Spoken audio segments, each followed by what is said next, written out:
Hello. How are you doing? Thank you so much for spending your valuable time with me today. I truly appreciate your attention, support, and willingness to learn. I hope this lesson about the 8 parts of speech helps you understand English more clearly and confidently. Remember, learning a language takes time, patience, and regular practice. Do not be afraid to make mistakes because every mistake is part of improvement. Keep reading, speaking, listening, and practicing English every day. Little by little, your skills will grow stronger. Once again, thank you for listening, and I wish you success in your English learning journey. Have a wonderful day and keep learning with confidence. Learning English becomes much easier when you understand the 8 parts of speech. Parts of speech are categories of words based on how they are used in a sentence.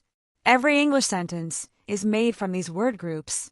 They help us understand grammar, sentence structure, and communication in everyday life. When students know how to identify nouns, verbs, adjectives, and other parts of speech, they can speak and write more clearly and confidently. Think of parts of speech as the building blocks of English. Just like a house needs bricks, windows, and doors, English sentences need different types of words working together. The 8 parts of speech are noun, pronoun, verb, adjective, adverb, preposition, conjunction, and interjection. Each one has its own job and meaning in communication. 1 noun. A noun is a word used to name a person, place, thing, or idea. Nouns are one of the most important parts of speech because they tell us what we are talking about in a sentence. Without nouns, communication would be very difficult because we would not know who or what is being discussed.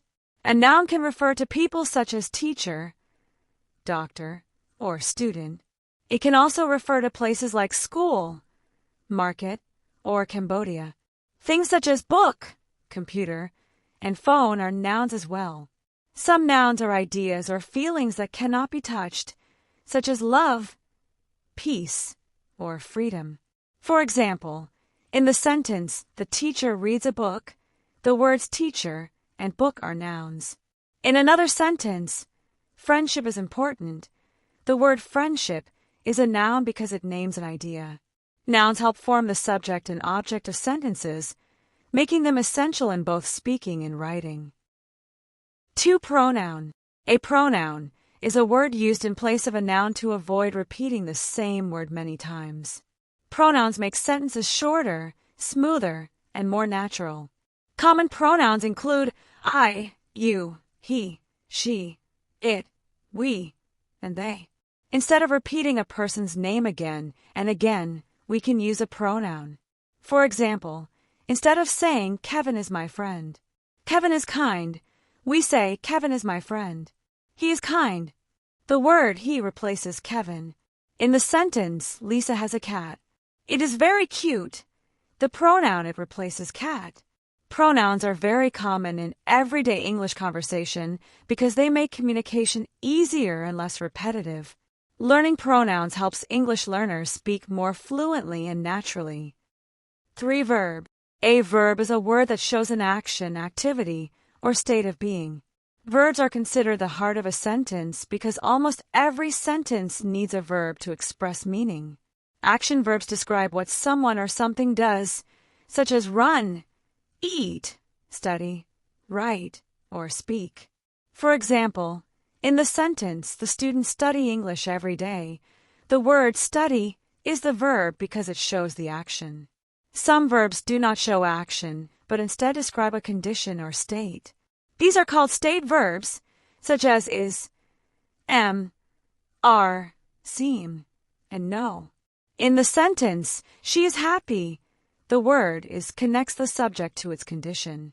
Verbs also show time through tenses, helping us know whether an action happens in the past, present, or future. Understanding verbs is very important because they allow us to describe actions, feelings, and situations clearly. For adjective, an adjective is a word that describes or gives more information about a noun or pronoun. Adjectives help make sentences more detailed, colorful, and interesting.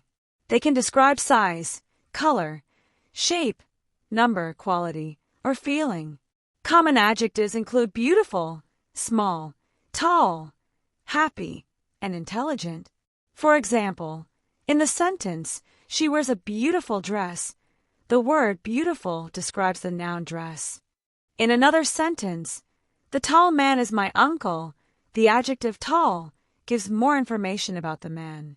Without adjectives, sentences may sound simple and unclear. Compare the sentence, I bought a car, with I bought a new red car.